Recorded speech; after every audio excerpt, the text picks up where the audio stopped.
Undisputed. Good morning. Welcome to Undisputed. I'm Jenny Taft with Skip Bayless and Shannon Sharp. Guys, a lot has changed in the last 24 hours since I saw you. How are we doing today? Man, this 2020 will not leave us alone. It's always something, and last night was the most stunning of all. Yes. You and I were just discussing, we did not, as we left yesterday, we saw each other, we did not envision being here. Whew. Okay. Well, throughout the show, I'll do my best to keep everyone updated if any new developments do come up. But right now, let's just catch everyone up to speed with what happened yesterday in the NBA. The Bucks' decision to boycott Game 5 for the shooting of Jacob Blake sparked boycotts from all other NBA teams that were set to play last night. Bucks guard George Hill said, quote, "We're tired of the killings and the injustice." There was also a players' meeting last night where the Clippers and Lakers reportedly voted to not continue the remainder of the season. They were the only teams to do so, and meetings will continue this morning at 11 Eastern time. So, Shannon, I'll start with you. Your reaction to everything that happened yesterday and last night. Skip, what I gather is that the NBA players saying this is not business as usual. They said, although we appreciate taking down a few monuments, renaming a few schools, a few buildings, taking these Confederate generals' names off of military establishments, Skip, but right now, we need more substance than symbols. And while these symbolic gestures may placate some, it's not nearly enough. You see, Skip, they say, what's important to you? And we're starting to see these things that are important to you is becoming distracting from the greater view of things. It's because we went down here and we have Black Lives Matter t-shirt and how many more and say her name. And as we say her name, there's another name that needs to be added to the list. And there's another name that needs to be added to the list. And how many more? That's the question they keep asking. How many more? And they just watched Jacob Blake, 7 shots to the back. And then they watched someone come from another town with a long gun and gun down 2 people. Tried to surrender, and the police like, let him go. He gone right on through. Although they did finally go arrest him. Yeah, finally go arrest him. But Skip, see, when people see this, though, Skip, this is the problem that they have. They see a young Tamir Rice with a toy gun, and they see the police roll up on the scene, and in 12 seconds, he's dead. He's 12. And they see this young man here have the AR-15 running through the streets. He has on gloves, and they wait till the next morning to go arrest him. They're like, what, how? Yep. It is so, I am so proud of the NBA players, Skip. I'm so proud of them. But this is not what they signed up for. A lot of these guys worked their entire lives to be in this position. We don't know if and when who will get back to the playoffs, Skip. This might be their one shining moment. And they were willing to sacrifice it. This is not a preseason, Skip. This is not an exhibition. They put a hold to the playoffs. They said, look, we're going to have a conversation. I'll get to LeBron in a minute. And it says, Skip, we put people in office. What the hell is Lindsey Graham and Nancy Pelosi and Chuck Schumer? What the hell are they there for? That's what we elected them for, is to deal with things like this. Yep. So athletes and people like myself that didn't go into politics don't have to deal with it. You're supposed to work for the constituents. But what I'm starting to see, Skip, when it comes to up to an election time, everybody wants to get the ball rolling. But you know, black people are not just dying in the streets when it comes to an election year. There's not just inequality in an election year. This goes on year round, but it seems to be you put this on the back burner, deal with your personal agendas, and then when election comes up, oh, let's get it. Black Lives Matter. We need equality. Hell, we've been needing equality. Skip, this is not new. They make it seem like this 2020, and I get the pandemic, and I get that we haven't seen, you got to go back to 1918, the pandemic. But Skip, the inequality in the racial injustice, Skip, that's not new to 2020. But somehow these politicians think this just came about, and they don't seem to understand. But so now this is what the players need to do, and everybody say, okay, what's next, what's next? Well, I'm going to give you an idea of what's next. The players have a platform here.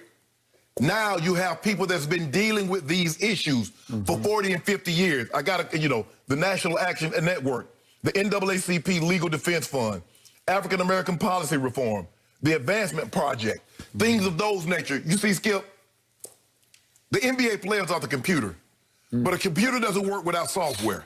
So let's merge the two together. Let's take the players and their platform and get some resources and give it to people that can advance the ball. That's what we need right now, because this is not enough. They say, we're done with this. This is not business as usual. And for LeBron James and the Lakers and Kawhi Leonard and the Clippers say, we'll bounce. We're real about this. For the first time, Skip, you threatened. I heard George Hill. I was like, and I'm saying to myself, Skip, I said, I don't know if they really do that, Skip. I mean, they're already down there. But there are some players that say, yeah, we absolutely will. And LeBron James says, I want these owners to take more ownership of this. I get the statement with Black Lives Matter, and I get all this. But we want you to get those contacts. Skip, when you build these fancy arenas and how you go to the local and state level politicians and get things done, how the NFL, when they want to build these new fancy stadiums, how they go to the local politicians and state politicians and get these things done, these big dollar donors, that's what we want. You say you care about us. You say you care about these issues. Now we want you to put your money where your mouth is. We want to see no more lip service, no more symbols, substance. Yep. Okay, gut feeling before I take the floor. Season or no season? Finish or no finish? I'm 50-50 right now. I'm 50-50. Okay. Because as Udonis... We got a long show. We may know more here in the next hour or two. As Udonis Haslam said, if the Clippers and Lakers leave, what are we staying for? Well, it sounds like the Bucks could be right there also, so that would be the top 3 teams, odds makers teams, exactly. Right? And that would basically take the heart right out of the playoffs, right? Adam Silver would. If that were to happen, if the Bucks, Lakers, and Clippers pack up and go, he's shutting it down. Obviously, we don't want to see that happen. No. But let me first say, I loved what the Milwaukee Bucks did. It took me a little by surprise. I think it took the rest of the NBA by surprise. Because they said they didn't expect this. NBA execs, even the Bucks execs, didn't see this coming. Nobody saw this coming outside that locker room. And it didn't happen until there were about 5 minutes until tip-off. So I'm sure they were going back and forth very emotionally inside those locker room doors. And if I'm understanding this correctly, LeBron didn't know about this. Lou Williams and Kawhi and the Clippers did not know about this. They had discussed it. They thought there would be a unified front. If they were going to boycott, it would be with a big press conference led by Chris Paul and LeBron James as the 2 faces of the league, or the 2 people at the top of the Players Association. And there would be a complete unified front in which all teams would in unity boycott. Correct. But the Milwaukee Bucks decided at the last second, literally at the last second, with Orlando ready to play out on the court. The Magic are out there. They're ready to go. They decided, no, this is pretty much a home game for us. Right. This is Kenosha, Wisconsin, which might as well be a Milwaukee suburb. It's about 40 miles. You know, some people, I'm sure, commute into Milwaukee to work. And they obviously took this a little more to heart than any other team could, because it's theirs. It's in their home area, state. It's right there for them to have to come to grips with. And George Hill, as the emotional leader of this team, I'm not sure he's the on-court leader, but he's the emotional leader. He is the out-front spokesman, and he had said just a few days ago, we shouldn't even be in this damn place, this bubble, That's what he said. And I applaud them and I congratulate them for taking a very gutsy plunge that became a resounding statement in this country. I got calls, I got texts from all over the country from friends and relatives saying, can you believe this? No, I didn't. Wow, they did that. They did it. And they were the first big domino to fall. And then all of a sudden, across sports last night, dominoes fell everywhere, and they started it. It was because the Bucks had the guts to plunge. They broke ranks to do it.